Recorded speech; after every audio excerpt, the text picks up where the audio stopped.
નમસ્કાર દર્શક મિત્રો, એચડી ન્યૂઝમાં આપનું હાર્દિક સ્વાગત છે। હું છું આપની સાથે આરડી વાઘેલા। જોઈએ આજના મુખ્ય સમાચાર।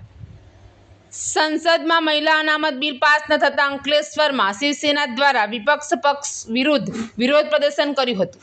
આ વિરોધ પ્રદર્શનમાં ગુજરાત પ્રદેશ શિવસેના પ્રમુખ એસ.આર. પાટીલ સહિત જિલ્લાના હોદ્દેદારો, કાર્યકરો અને મહિલાઓ ઉપસ્થિત રહ્યા હતા। શુક્રવારે લોકસભામાં મહિલા અનામત સંબંધિત બિલ પર મતદાન થયું હતું।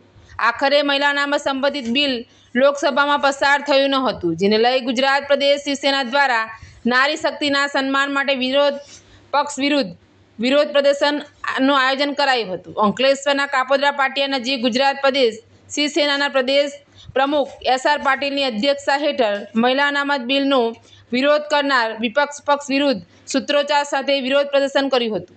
પ્રદેશ પ્રમુખ એસ.આર. પાટીલે જણાવ્યું હતું કે વિપક્ષે દેશની મહિલાઓને હરાવી છે, મહિલાઓના હક અને અધિકારને છીનવી લીધા છે, ત્યારે શિવસેના નારી શક્તિના સન્માન માટે વિપક્ષ સામે વિરોધ પ્રદર્શન ચાલુ રાખશે।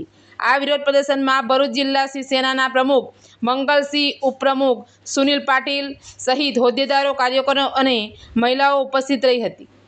એચડી ન્યૂઝ સાથે રિપોર્ટ જયેશ પ્રજાપતિ, અંકલેશ્વર।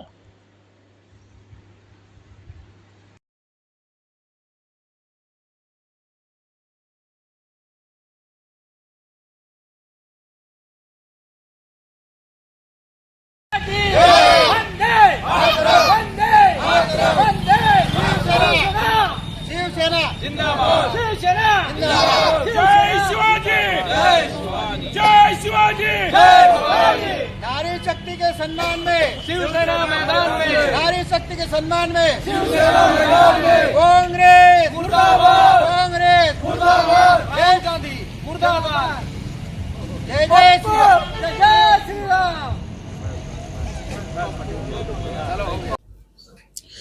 લોકસભામાં જે મહિલા આરક્ષણ બિલ મૂકવામાં આવ્યું એમાં વિરોધ પક્ષ દ્વારા એ બિલને મંજૂર ના થવા દઈને જે ખુશી જાહેર કરી રહ્યા છે, તેના માટે અમારા રાષ્ટ્રીય નેતૃત્વ શ્રીમાન એકનાથ શિંદે સાહેબના આદેશ અનુસાર સમગ્ર ગુજરાતમાં અને દેશમાં શિવસેના મહિલાઓના સન્માન માટે ઉગ્ર વિરોધ પ્રદર્શન કરી રહી છે અને અમારા ગુજરાતમાં બી કરી રહી છે, હજુ બી કરશે।